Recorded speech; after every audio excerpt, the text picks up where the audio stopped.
with Citizens. If you guys could also make a point to mute your lines, if that's possible, to reduce some of that ambient noise. I'd like to introduce myself and our team that'll be presenting today. On the next slide, you'll see my name and title, along with Kelly Abel. Kelly, I know you're out there. Can you say hello to the group? I am. Good morning. Good morning. And George Maynard, I know you're out there. Can you say hello to the group? Yes, good morning and welcome. Kelly and George will have the bulk of the presentation today, but we did want to introduce ourselves, provide our contact information, both personal cells and email addresses. We're on receive for any issues that you have post today's Power Hour, and we're always on receive to do what we can to support you and your connection with Citizens. On the next slide, I want to recognize two very important members of your association, Lee Gorodetsky and Eric Ponce. Lee Gorodetsky is a member of our Market Accountability Advisory Committee. This is a committee that's composed of agents, carriers, the Office of Insurance Regulation, the bankers, and the realty organizations. That committee is always focused on market availability, market capacity, and more importantly, what's happening to consumers in this very, very volatile marketplace. This committee advises Citizen staff directly on things they can do to improve. We also make the committee aware of market conditions, which we'll talk about a lot today. Eric Ponce sits on our agent roundtable. Our agent roundtable meets 6 times a year directly with Citizen senior staff to get direct input on what we can do to make the agent experience better and what we can do to collaborate to make sure that the customer experience is everything we both want it to be. Bottom line, we are on receive, okay? We are interested in feedback. We have miles to go in terms of the journey to make sure that we're doing all that we can. We've come a long way too. I think all of you would recognize that. On the next slide, I do want to introduce another group of people to you. This is our field management team. Believe it or not, Citizens has a marketing team. We don't call a marketing team because we're not looking to grow. Unfortunately, we are. But if you're used to dealing with a carrier on a personal basis with a professional that understands the industry and understands what a carrier is putting you through, look no further than these 6 professional people. A lot of you know these folks, but if you're growing your Citizens business, if Citizens is becoming a larger part of your day, you need to know who these folks are. And by the way, they'll be reaching out to you. Okay, every agency in Florida, all 5,700 agencies with 9,000 agents have an assigned marketing field manager, agency field manager. These are these folks. I'll put these folks up against any carrier rep out there. They know Citizen systems. They can support you and your staff with advocacy that you might need on an underwriting issue or a claim issue. More importantly, they can tune up your staff in your office on all the things to do with Citizens when it comes to submissions, renewals, all the things you deal with. If you're out there right now growing your Citizens business, not intentionally, but you have to, and you're feeling something where you need support, do not suffer in silence. Reach out to these folks. And by the way, if they reach out to you, if they call you or drop you an email, believe me, you want to take that call and open that email. They're not calling to say hello. They're calling to bring something very important to your attention that you'll want to benefit from. So please, we've got these folks in, they've been around a while. They're highly engaged. They're some of the busiest people in the state of Florida right now. And we want to make sure that if you're out there and you're not feeling a human connection to Citizens, you're missing something, because we have it, we deliver it, and we're very proud of it. Okay, so please, if you take anything away from today, make sure that you understand what these 6 professionals can do for you and your agency. Next slide, the road ahead. So let me talk about the market and what we're dealing with. This slide, a lot of you that have come to prior Power Hours understand this is a slide we use every time to show you what you can predict about the Citizens business, okay? In Q1, this is what we've delivered in Q1, right? These are the things that are impacting you and your agency right now. We just ran a depopulation in February. We've done rate adjustments in February. We changed our home inspection rule, and we've introduced inflation on RCT. Okay, so a lot of you are feeling that inflation factor, and Kelly and George are going to talk about that. In Q2, we are running a depopulation now with VIRD, a new market entrant, VIRD. Some of you may be working with VIRD. Please, the number one thing on a depopulation, customer contact, agent engagement makes the difference. Please, if you're involved in that depopulation, be sure to reach out to your customer. VIRD has a very compelling proposition, not just for the customer, but for the agent from a commission standpoint. So I encourage you to take advantage of that, okay? You'll see inflation adjustments every quarter, not combined, but as policies renew, we'll be taking inflation. And our next plan rate adjustment would be around 9/1. We are going to aggressively take rates wherever we can, whenever we can, in order to keep up with the marketplace and the increasing cost of insurance, and making our rate more comparable to the private market and not have such a wide gap. But I will say this, what's not on this slide is what I want to talk about. What's not on this slide that would typically be on this slide is legislative action. There was none. There was no legislative action this year that would do anything to change the market dynamics, to give citizens any hope that our growth is going to slow, or to give the Florida domestic carriers any hope that they would see necessary relief in litigation or in other areas that they were looking for relief in. The Florida domestic market posted a $1.2 billion underwriting loss in 2021. You've already seen insolvencies with St. John's. You've seen Avatar. You've seen Gulfstream. Okay. I don't have anything up my sleeve, but we are watching the financials. Could there be more? There certainly could be more. Okay. But the point is, Citizens is now becoming that backstop. We crossed 801,000 policies last week. We're on a run rate to over 1 million policies this year. And we're not proud of that. That is a bad sign for the market. But what it does mean, though, is if you need Citizens and it's appropriate for the customer to have Citizens, we want to make sure that you have the support to do it correctly, that you're getting all the support that you possibly can. And more importantly, we're gearing those customers up to return to the marketplace. So if we're wearing you out on underwriting, if we're wearing you out on roofs, it's only because we don't want to hold that business. We want to take it for a while, nurture it, and then move it out. So my secret hope is within the next 12 to 18 to 24 months, we're back on this Power Hour talking about massive moves out of Citizens. And that will be the goal. But for now, we're a partner. For now, we're here to help that customer who is having trouble in the private market. It started at 10. I just want to make sure that you're getting support. Okay. So with that, I'll remind everybody again, one more time on the mute button, if you could. I'm going to now turn it over to Kelly, who's going to kick us off with, I believe, Kelly, a quick news on Avatar. And if you have any questions specific to Avatar, guys, please put them in the chat for us, if you could. But I'm going to turn it over to Kelly and George, who are going to kick off the rest of the presentation. Kelly, take it. Okay, thank you very much, Carl. Wanted to touch base on Avatar just for a second. Wanted to let you all know exactly what the process is going to be for the policies that are non-renewing on April 13th. And just quick reminder, please mute your phones or mute your computers and phones so that we can keep our background noise down. Thank you very much.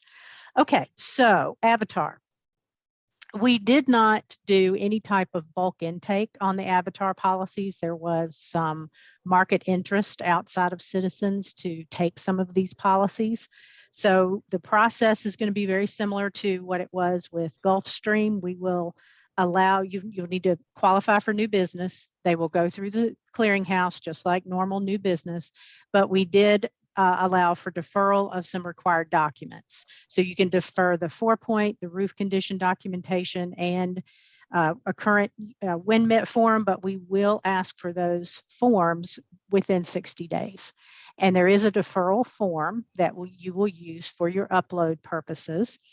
All new business risks, again, must be submitted through clearinghouse, just like new business. If you have any risks with open claims, give customer service a call. They will help you with how to input those so that you can get them submitted unbound. But we will want photos of any existing damage and any documents reflecting any types of repairs. Be sure when you're entering your prior carrier, we did send out a communication on March 17th. If you didn't get the communication and you need more information, reach out to your agency field manager. We'll be happy to send that to you. But it's got information on there on what to use. There's a code for the search in the prior carrier in Policy Center. And once we see that that's Avatar, we will treat those risks accordingly. I think that's probably most of the information. What questions do we have out there? And Kelly, I'll also point out that this rule applies to all agents. Obviously, these customers may be working with their incumbent agent, but we do have a lot of customers that are shopping. Okay, Good point. That's why we made this news available to all agents. So this is not an exclusive rule to the incumbent agent. It's a rule that applies to all Citizens agents that will allow the Avatar customers some additional relief to get the necessary documentation in. But these folks are all due to cancel in mid-April, and we want to make sure we're taking great care of them. I think there's a question in the chat, Kelly, if I'm seeing that correctly. I believe there is. Okay, so maybe we can pull a few of these off and see if we can address them very quickly. So the first question in the chat, Kelly, is if the 4-point has issues that have to be fixed, will you be deferring any repairs as well? I think the way I would handle that one would be similar to an open claim. If there is current damage on the property, I would call customer service and see about submitting that unbound so that we can take a look at it. Yeah, Kelly, I'll help you here. If you know that there's problems with the risk, if you know there's open damage or anything marginal, please submit it unbound. Submit it unbound. Our underwriters are going to give great discretion to these Avatar policies. They all will be individually underwritten. I'm not guaranteeing anybody coverage here.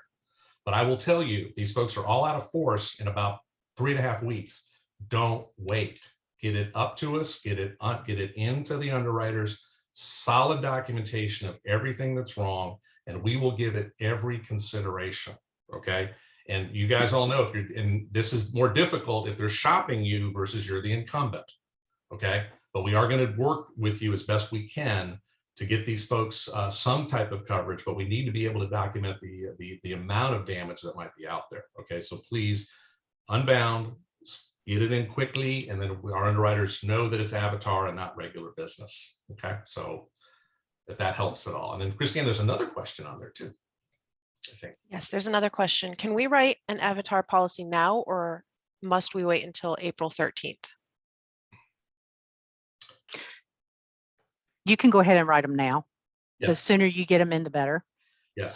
So yeah, go ahead and do it now. The issue is going to be the refund with Avatar. Okay, the FIGA refund is always tricky. Okay, right now FIGA is planning on refunding customers money based on the cancellation date that FIGA is carrying them for. And you really can't. So if you write them, there's double coverage, and there's no going quicker from Avatar that I'm aware of. So the best thing you potentially could do, you can write them today if you want to put them on our paper and get them in, but the refund piece, all that could be done can be a little tricky. Okay.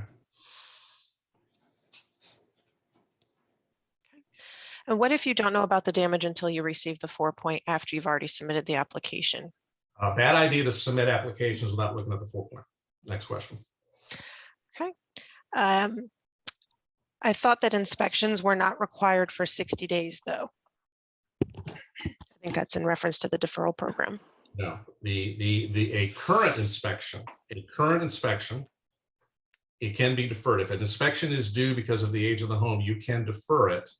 And in that particular case, if you don't have a current inspection, and I'll stand corrected on my prior answer, we'll have to deal with that as it comes in, and our underwriters will take a look at that and potentially work with you to get the damage mitigated or documented. It's all going to be very fluid as we work with these Avatar folks. But obviously some of these folks have current inspections that are still valid, potentially. We want you to submit those. And if those look like they're in any way, shape, or form not good, don't submit the business as bound, submit it unbound if you have known damage. Okay. Writing Avatar now, don't they need to qualify first, either by the 20% rule or a non-renewal letter? Yes. They will need to qualify. You need to shop Avatar against your private markets. And if you have any offer of coverage within 20% of Citizens, they are not eligible. And these also are presented to the clearinghouse. So if a clearinghouse carrier wants to bid at them within 20%, they will not be eligible for Citizens. So we do need everybody's diligence to make sure, and you want to do that. The last place you want these folks to go is Citizens. Mm-hmm. Okay, because of the commission rates, just because of that. So I know all of you are going to do your best to place these with private carriers that want them, right? But if once that's exhausted and we're the appropriate place, then these rules apply. Okay. And the last question was, can you briefly just describe the difference between an avatar customer and regular new business?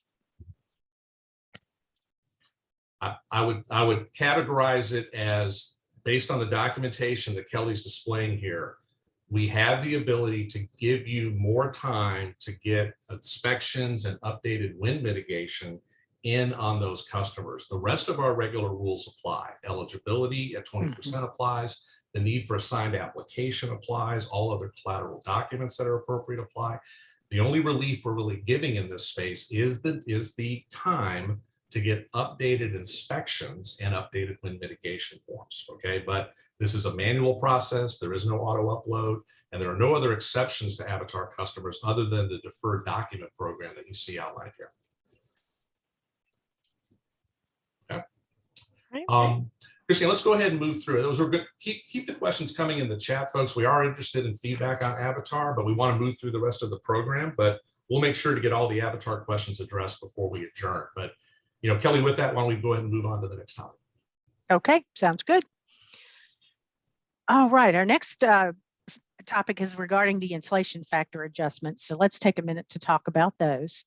For renewals, this inflation adjustment will increase the policy's coverage A amount, which may increase premiums for renewals effective on or after January 1st of this year. It's not a rate change. This will be on top of any rate change on the premium. So if a customer says to you, hey, you promised me my rates wouldn't go up more than 11%, well, the Citizens rates won't, but the inflation factor will come in on top of that. So that's probably what they're seeing. When an inflation factor is applied, the following statement will display on the declarations page. It will say your property coverage limits have been adjusted for inflation. Now, in the event of a non-renewal, Citizens will non-renew policies with an inflation factor resulting in a replacement cost that exceeds the applicable maximum coverage A limit. As a result, affected policyholders will receive a notice of non-renewal, and it will state your policy is ineligible for renewal due to the annual inflation-based adjustment to your dwelling's value. The coverage limit for the upcoming renewal term exceeds Citizens' maximum coverage limits based on replacement cost as established by law. So as a reminder, dwellings with a replacement cost of $700,000 or more and single condominium units with a combined dwelling and contents replacement cost of $700,000 or more continue to be ineligible for coverage.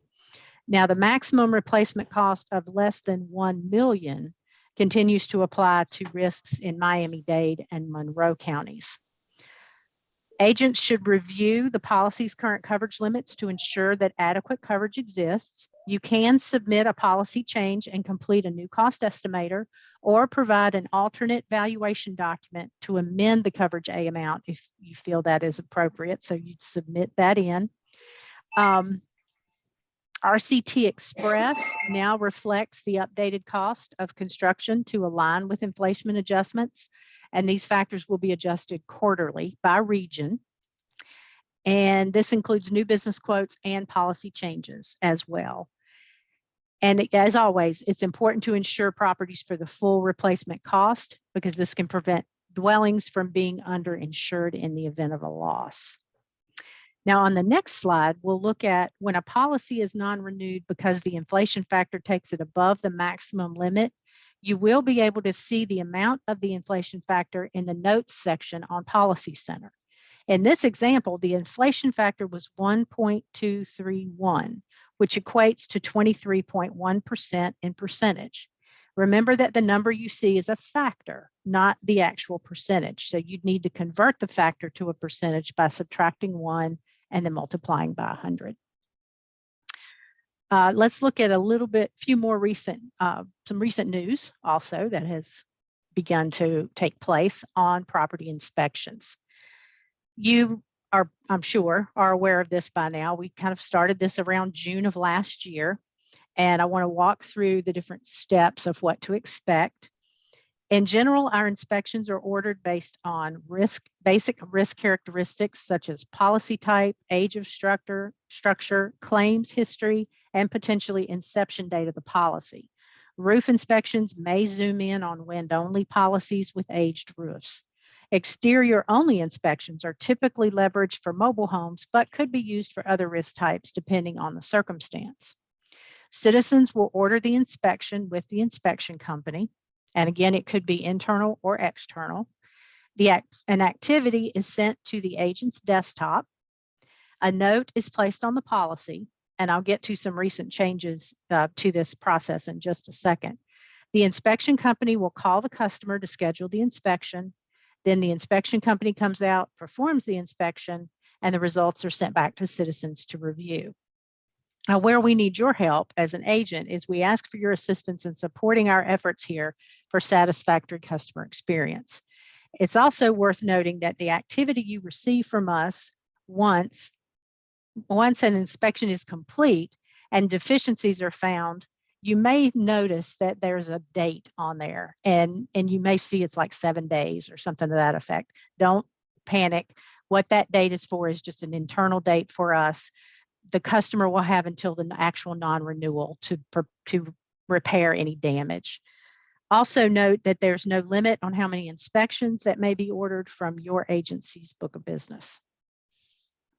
On the next slide, you may get some questions. So you may receive a call from the inspector when they cannot get in touch with the customer. So we ask for your help on getting that set up. Some of the common questions we're hearing are, why is Mueller or C&E calling the insured directly to set up an inspection? The inspection companies are the ones who contact the insured to schedule a time that is best for them and the insured to inspect the property.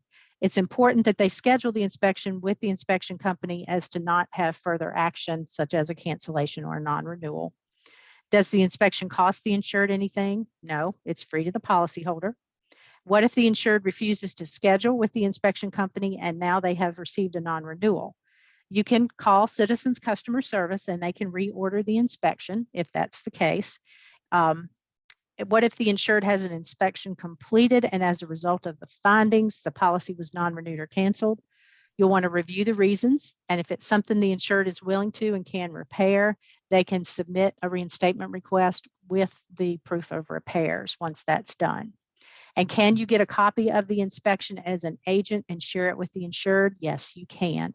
I think it takes about 3 weeks for it to hit the documents on the policy, but you can view a copy in Policy Center and also email that to the insured.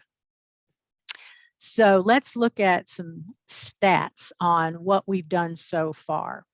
We have 24, or so far, this is as of last year, we had ordered almost 25,000 inspections. We completed 18,845, and there were pending 2127 at that time. We have over 140,000 coming up over the next year or so. So this isn't gonna go away. One of the things we have done, I wanted to share with you some new enhancements on the next slide that you can see. You can find information on our website that you can review and direct your customer to. On the agent portal, if you click on programs, then inspections on the left-hand side, you will get information about all of our inspection programs. And if you scroll down, you will see a section that's specific to property inspections. This will give you some basic information about our inspection program, and you can also point the insured to this on the public site as well. On 225, we had some enhancements. We began sending an email to the customer as well as a CC to the agent, which we feel like will help with that introduction of the process. There's a dedicated web page, as I just mentioned, for customers and agents, including all the information. We also have a really nice one-page brochure that you can share with your customers explaining the process. And we'll talk a little bit about how you can order brochures later on. And there's a website banner that will be added that can quickly direct you to that information. Okay, I'm going to pause again for some questions. Christiane, do we have questions out there? We do. We have a couple of questions on the inspection program. Okay. How do you determine who gets an interior-exterior inspection? They have certain algorithms set up that underwriting has put out there. Carl, do you have any additional information on that one? Can you guys hear me? Yes. Okay, yeah, I got kicked off. Yeah, Kelly, it's an algorithm right now, guys. We're changing it pretty regularly. There's really not a lot of guidance we can provide to you other than to say to your customers, your home is likely to be inspected. I would advise agents to let folks know that inspection is likely. We're going to do thousands of these this year. It does set the stage for that inspector to call, which they should be doing or making contact. But right now, there's not something we can tell you it's this zip code, this home value, this reason. We're really dialing it up based on the results of the program. The inspections are yielding some very interesting information. And we want to make sure that we're using the inspections judiciously to get at the quality of the property to make sure everything's up to speed. So I would just say right now, guys, we're evolving in it. We haven't done a lot of these over the years, but we are also very interested in the quality of the inspection process. We know that it's a reflection of your agency. Okay, we take it very, very seriously. And that's why your field agency manager, if you have any feedback on the inspection process, any of your customers went through any turbulence, we definitely want to know that because we're spending an enormous amount of money with these vendors to do the inspections. We want them to live into their promises. But short answer is there is no special algorithm or any rule I could tell you right now that would say an inspection is going to be yes or no. Just I would generally expect to have one. And that'll be the safest guidance to give your customer. Thank you, Carl. All right. The next question we received on inspections is the notice that's sent to the customer does tell them that there's an interior inspection or an exterior inspection that Citizens might do, but it doesn't tell them which one. How do we determine this for the customers so that we can contact and let them know? We are going to work on that. Right now, we at least have the notice out in an email, and you are getting a copy of that email. So that is progress. Our next iteration of this is to be able to provide that level of guidance at that moment. Right now, it's a little upstream for us to provide that guidance directly, but the inspector will be, when they set the appointment with the customer, should be disclosing to the customer what type of inspection it will be. Okay, if that's not happening, we need to know. So we're going to put it on the inspector right now to say, which one are we going to do? And then we're going to work diligently to try to provide that level of detail in the email we send. Right now, it's a little bit of a technical issue getting that pushed to the right level, but we acknowledge it and are going to work hard to make it visible. Okay. And then the next question we received was, these inspections are in addition to a 4-point and win-loss mitigation being submitted with an app, or are they just for existing customers?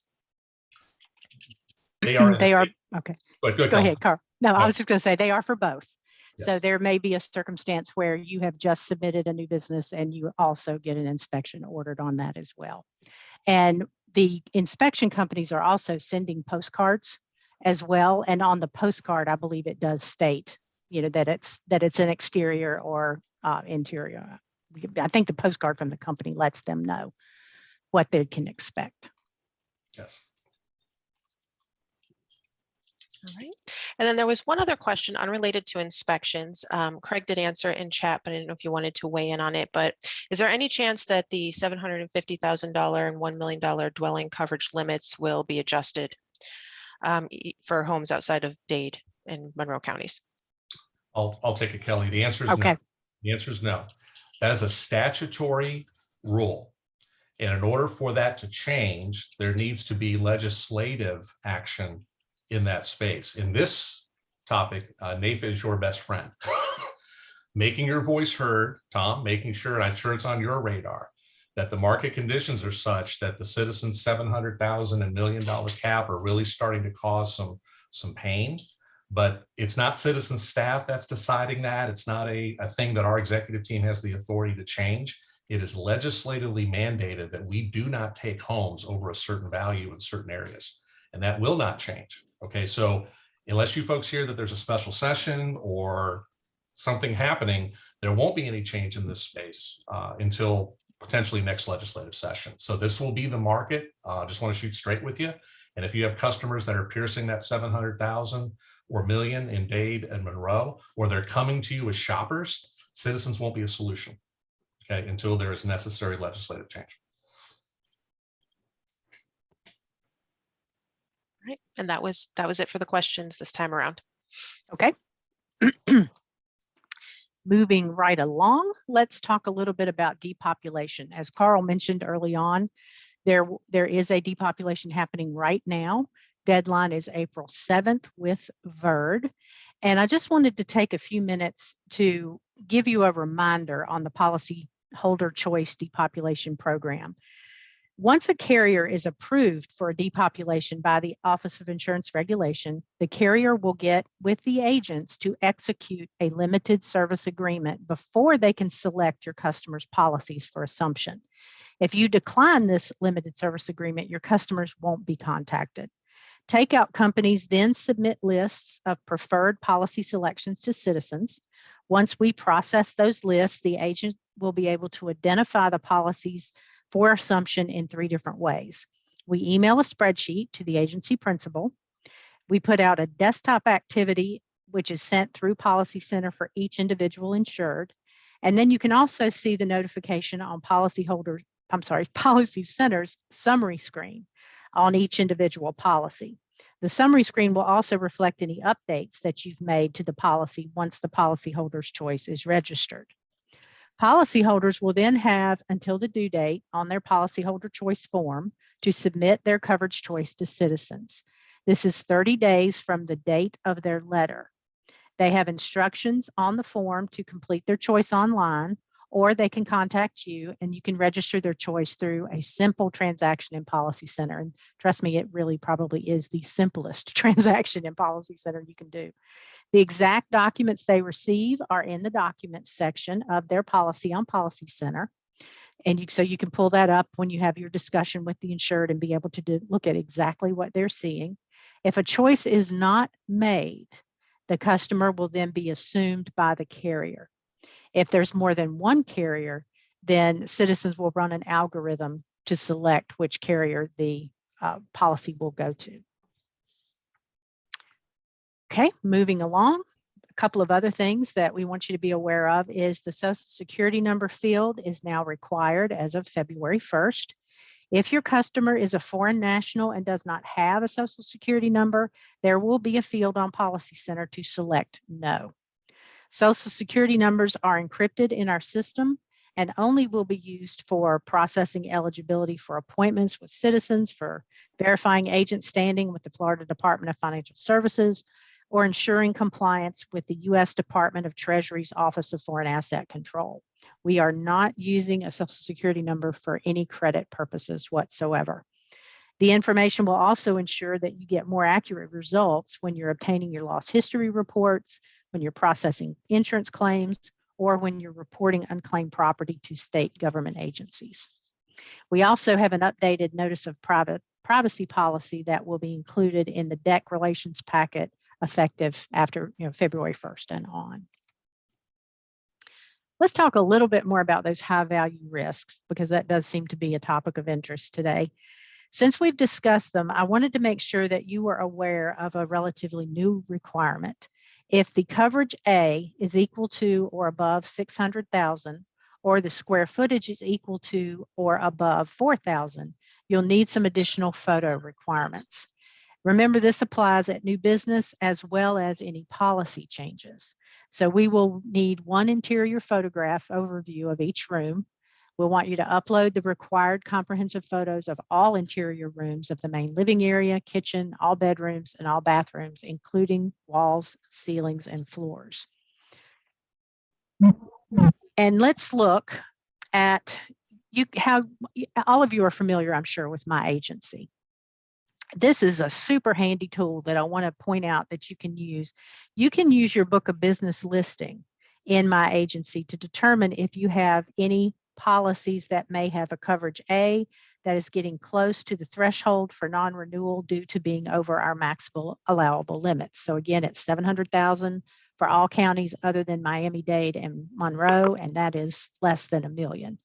So by clicking on the dashboard in myAgency, you can use your book of business tab. Then if you click on the ellipsis over on the far right-hand side, you have to kind of hover above the policy details section to get the 3 dots, and then you click on export data.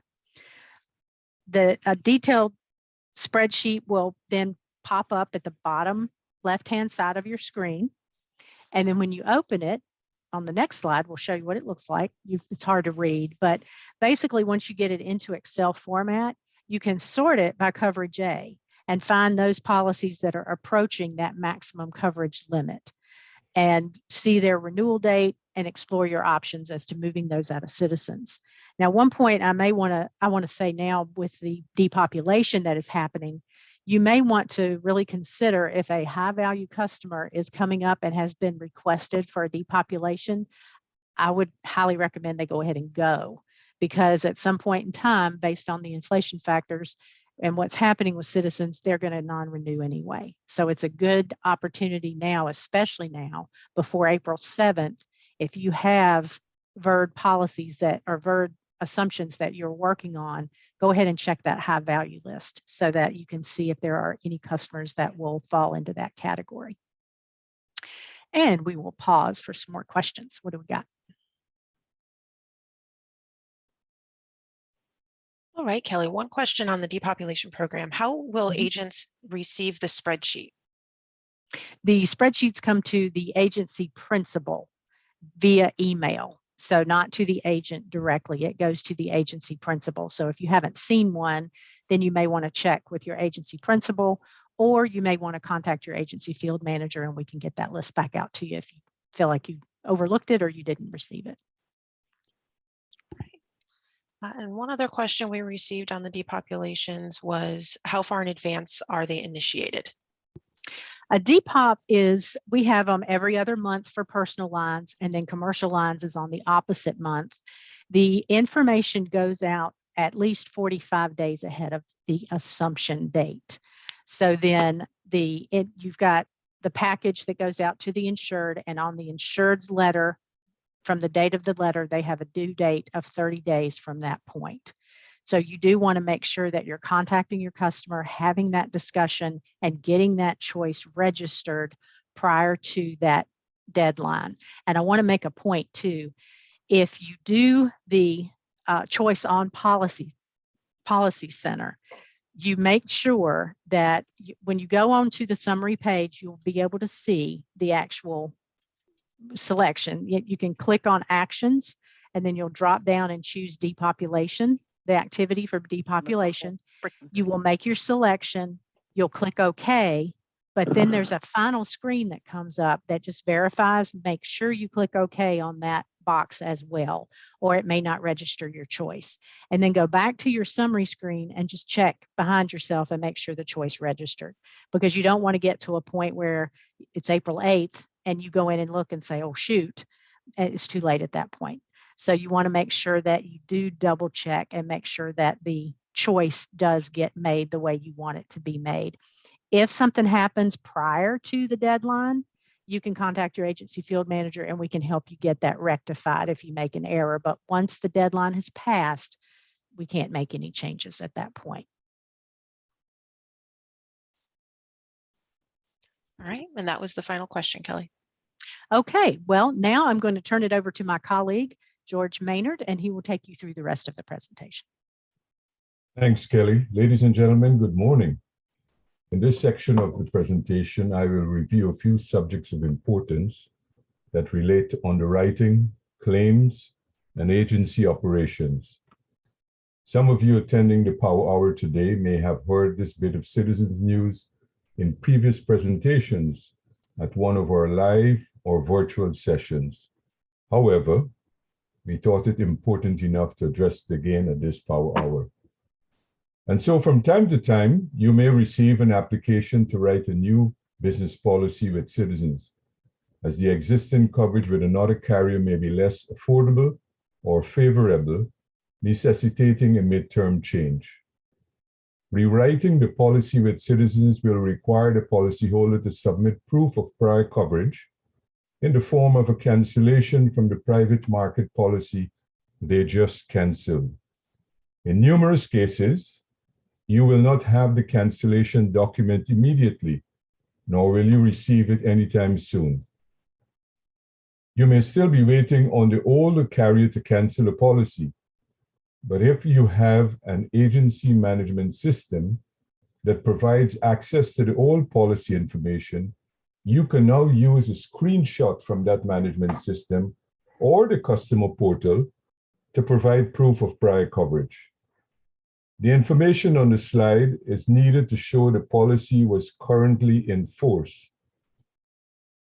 By submitting this document, the policyholder will avoid the financial burden of a new prior insurance surcharge applied to the policy as required by our underwriting guidelines.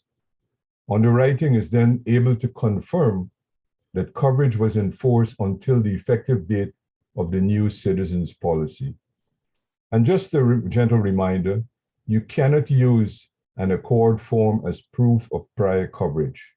In addition, you must be the agent of record for the old policy as well to have this type of access to the policy information. Next slide, please. Now, prior to February 1st of this year, agents were allowed to write owner-occupied condominiums on a DP3C policy form with a maximum coverage A and C of $60,000. That has since changed. Effective February 2nd of this year, we made a change to this rule. Owner-occupied unit risks are ineligible for the DP1 and or DP3C unless underwriting rules prevent the issuance of an HO6 policy.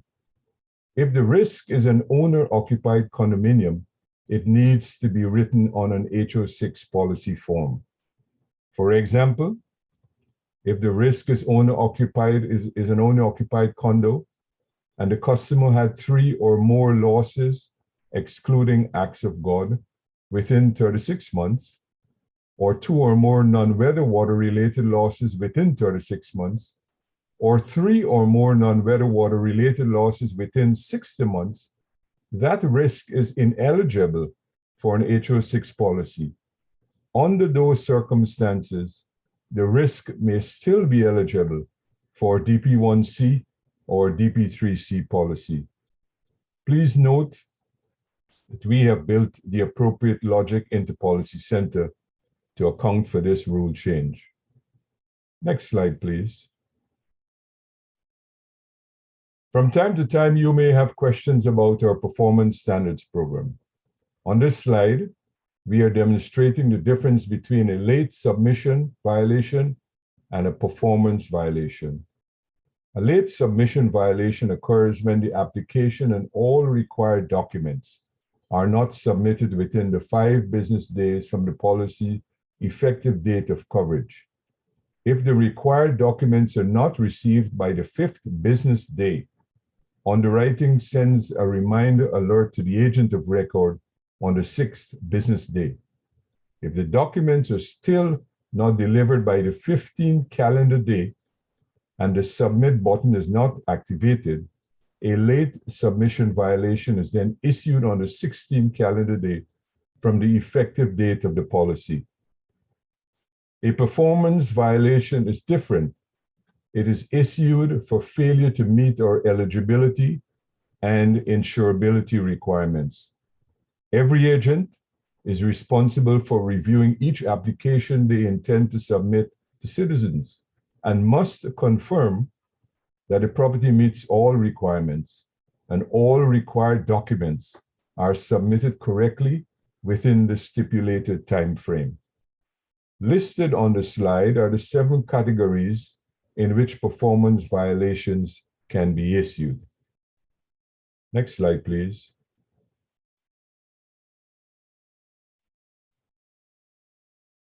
Now here, there are 3 most common performance violations. Let's look at them and review ways you can possibly avoid them. The first most common performance violation that we see is a missing signature on the wind mitigation form. The ways to avoid receiving this violation are as follows. Be sure to get the wind loss mitigation form signed by the policyholder prior to binding. Do not add the credits to the policy until a signed inspection report is obtained from the insured and reviewed by a member of your team. Do not upload an unsigned version of the form and then upload the signed one later. If you are uploading more than 1 document to satisfy the wind loss mitigation required document request, please add a note to the policy so that underwriting will know where to look when underwriting the policy. The second common performance violation is misapplication of credits. To avoid this violation, keep an eye on the following. Do not use a current deck page for proof of prior insurance. We need proof the policy has been enforced for 4 to 5 days prior to the requested effective date. You may use a non-renewal, renewal deck, a cancellation letter, or a screenshot from your agency management system or the customer portal of the carrier. Review your wind mitigation forms to ensure all appropriate photos are present to support a discount. Ensure that all requirement documents are not older than the maximum age allowed. For example, wind loss mitigation inspection should have been completed within 5 years of the policy effective date. 4-point inspections to be no older than 1 year unless prior coverage was a forced policy, then it would need to have been completed within the 10 days prior to the effective date of the policy, and all alarm certificates should be dated within 1 year of the policy effective date. The third most common performance violation that we wish to talk about today is insurable risk, 4-point inspection deficiencies. Several ways to avoid receiving this violation are: remember that a minimum of 3 years remaining useful life of the roof is required. Review all 4-point inspections thoroughly for deficiencies. And if deficiencies are present, do not bind until all repairs are completed by the policyholder and or the hazard mitigated. Again, you review photographs closely to make sure no deficiencies are present or noted on the inspection report. Photos should clearly display all the 4 slopes of the roof, and flat roof photos are taken from the top of the roof. Review photographs for granular loss, missing shingles on the roof, and if present, do not bind. Next slide, please. Now, to minimize the likelihood of being issued late submission or performance violations, we have put together a series of training on our website designed to assist you in avoiding those violations. To access the training and information about our Performance Standards program, you click on the Training tab, then Performance Standards. There is a recorded webinar on that page that describes ways to avoid performance and late submission violations. In addition, we have published an Agent Performance Standards Guide that illustrates how the violations aggregate and other helpful information. Please check it out and share it with your team. We will now pause for any questions.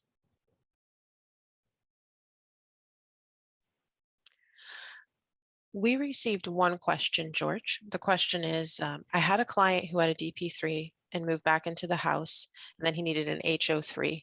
What documentation would suffice as proof of prior insurance in this situation? Can you repeat that question for me? Sure. The insured had a DP3 policy written, but then when they moved back into the house, they needed an HO3 policy. The HO3 policy was written. What documentation would suffice as proof of prior in this scenario? I would imagine that there would have to be a most recent 4-point inspection. If the last 4-point inspection was greater than a year, then I think underwriting will require a current 4-point inspection as a starting point. And would their prior DP3 policy suffice as proof of coverage and force? If it's with Citizen, yes. Okay. All right. Thank you. That was the only question. The only other thing that we had in the chat was just a comment that if anybody wanted to receive a copy of the presentation or the recording, just to enter that in the chat so that we have that for later on. And that was all. Thank you. Okay. Next slide, please. Now let's talk about one of the best programs we have introduced at Citizens, yet we have not seen most policyholders taking advantage of this free emergency service. Let me share 4 important points about the Managed Repair Program, as you see on the screen. Firstly, it is applicable to non-weather water-related losses. Secondly, there is an automatic endorsement on the HO3 and DP3 policies. Policyholders must agree to participate in each program separately. The program has 2 components comprising emergency services with a sublimit of $10,000 and permanent repairs. Now, here is a scenario your customer may be confronted with. If your policyholder calls Citizens first to report their non-weather water loss and has not engaged anyone else for water removal services, they can use our free emergency water removal services. Again, I say it is free, free, free. No deductible applies, even if we do not cover the loss. Citizens will be at your customer's property within hours to commence the drying and water extraction process. This is a great free service we provide, and one that is designed to mitigate against AOB issues. On the other hand, if they choose not to use our service, a sublimit of $3,000 will apply for the emergency services. Now, once we dry out your customer's home, if there is a need for repairs and the customer chooses our Managed Repair Program and our contractor network to complete the repairs, the $10,000 limitation goes away, allowing them to access their full coverage A amount for a covered loss if they have not engaged anyone else to make the permanent repairs.